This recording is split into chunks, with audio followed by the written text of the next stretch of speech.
Awesome. Thanks very much, Sylvain. Yeah, it looks like we've still got a lot of people upstairs. I was inspired by Pinball Clemenston, and I was wondering whether or not we could act like the forest industry here as opposed to the cement industry. And if I said clap, would we be able to all do it at the same time? Clap. Oh my God, is it the cement industry in here? Want to try again? It's the steel industry. No, clap. Okay, better, sorry. I feel better now. Anyway, bon après-midi and good afternoon.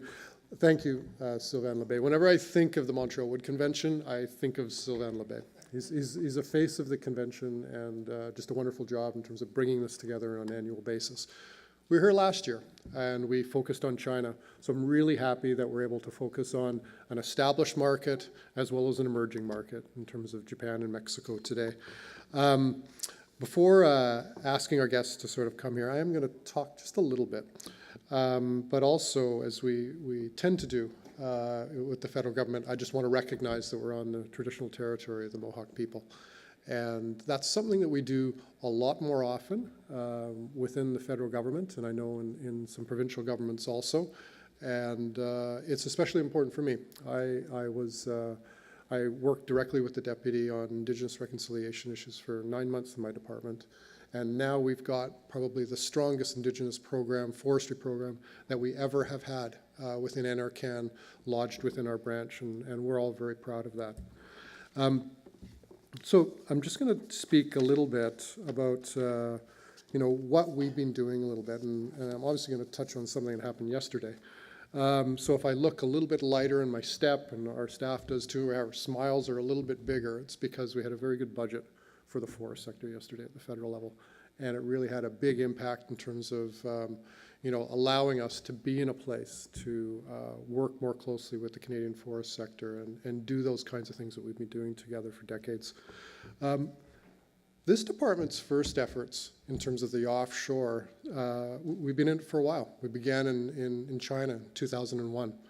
And the following year, NRCan expanded its efforts and started supporting activities in both Japan and South Korea.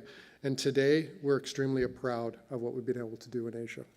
Working with industry, working with the provinces, particularly with BC, but also with Quebec, in terms of growing that market substantially from something that was 100 million or so, Bruce, a decade ago, to something that's well over $1 billion today in terms of exports.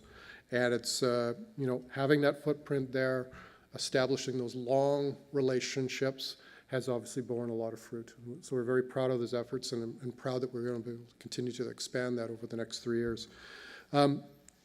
You know that the U.S. remains our closest trading partner for Canadian wood product producers, and that's no more true than in Eastern Canada. We're often, for the markets here, Ontario and East, the U.S. represents well over 90% of your softwood lumber exports. But it is important through our Expanding Market Opportunities program that we're also nurturing those other markets, because there is value in diversification. I know you know that. And looking at those other markets, whether or not that's the Middle East, that's Vietnam, that's Mexico, and maintaining established markets in Europe. NRCan has supported these and many other efforts, and working very closely with QWeb to help bring Quebec wood products to global markets. And since 2002, NRCan has invested over $7 million in QWeb market development activities. And just last October, we signed another $700,000 agreement with you with our Expanding Market Opportunities program. And they're yielding lots of successes.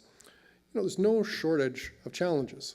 The ongoing softwood lumber dispute is obviously on most people's minds, and it is really helpful that we were able to kind of wrap this year with maybe a sector that isn't talked about so much here in the Montreal Wood Convention, but having the uncoated groundwood paper dispute behind us, as well as the supercalendared paper dispute behind us, those are really big wins in 2018. There's always going to be instability in commodity markets, and the U.S. is going to remain our most important export markets. And, I guess we saw this morning still relatively strong construction numbers coming out of the States, and that should keep prices high enough to be able to, firms to be able to manage that 20% plus duty rate. But our offshore work, we do both North America, Canada, as well as offshore, is still very important for that common notion of not putting all your eggs in one basket. And so more than ever, we understand the value of not relying on that single market, and how diversification can dampen the impact of market fluctuations, and that trade disputes are something that are a simple feature of how we live, and the current one isn't going to be resolved with the U.S. for some time. But international trade agreements can open doors, and I'm happy to have Sean here today to speak about a more recent one with the Comprehensive and Progressive Agreement for the Trans-Pacific Partnership. And that's a good example, both in terms of what it'll do for Japan, but as well, I was quite struck by the substantial tariff reductions that happened, particularly in Vietnam as one market, for example. We've put a tremendous amount of emphasis on the forest sector in a number of different ways at the Canadian Forest Service within NRCan. And I wanted to just kind of speak quickly about what that is, but also noting that we're not the only game in town. What we have seen recently with this government is an investment in the forest sector from a number of different players, federal government players around town. You would have seen the $100 million investment under the Strategic Investment Fund, Innovation Fund, administered by Innovation, Science and Economic Development Canada in the fall economic update. Substantial contributions through the Clean Tech program. Other contributions through our colleagues in Environment Canada and Climate Change through the Low Carbon Economy Fund.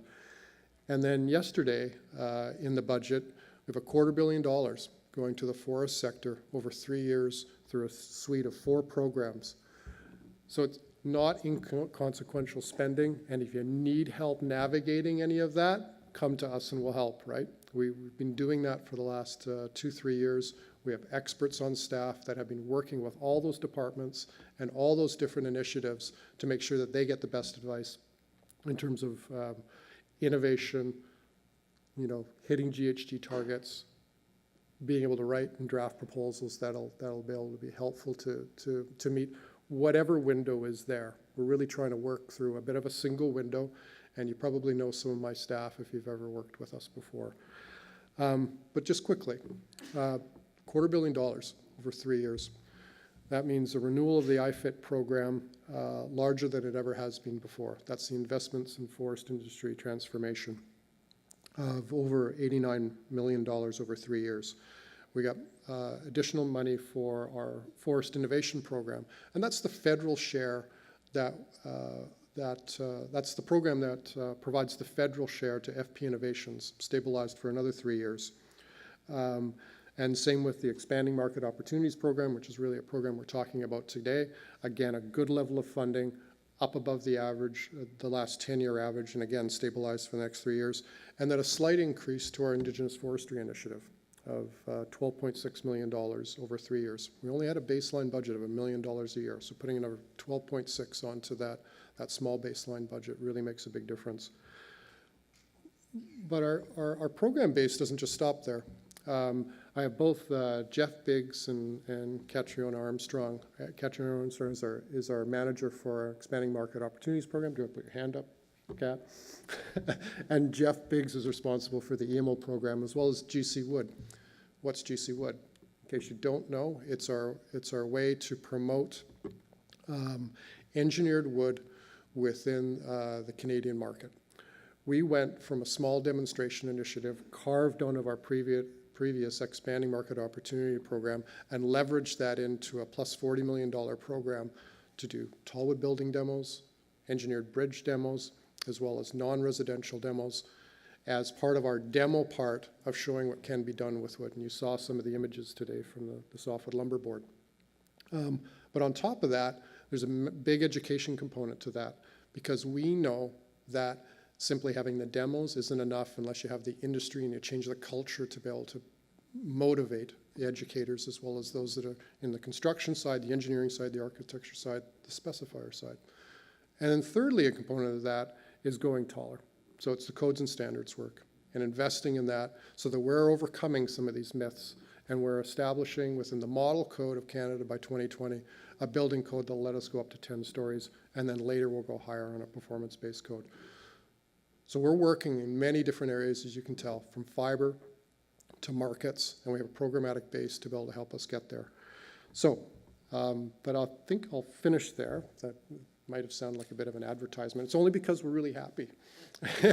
and with that happiness comes the ability to partner with people and do things and help this sector in the way that we can at the Government of Canada and with our partners in industry in the provinces to get to that different place.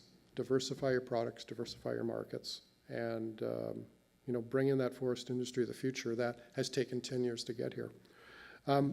So we're going to be talking about two important markets today. So I'm really proud to have both Sean McLean join us. He's going to talk about business opportunities in Japan for the wood product sector, and then I'll introduce Nora afterwards. I think we'll hold our questions to the end, and Jeff is going to be responsible for the throwing mic. I don't know how his throw is, so we'll see how that goes, but I think people caught the thing pretty well last time. Sean joined Global Affairs Canada as a trade commissioner in 2001 after graduating from Carleton University. He has since served in various roles and is presently responsible for clean technology, energy, natural resources, forestry, and infrastructure at the Embassy of Canada to Japan. Anyway, please, Sean.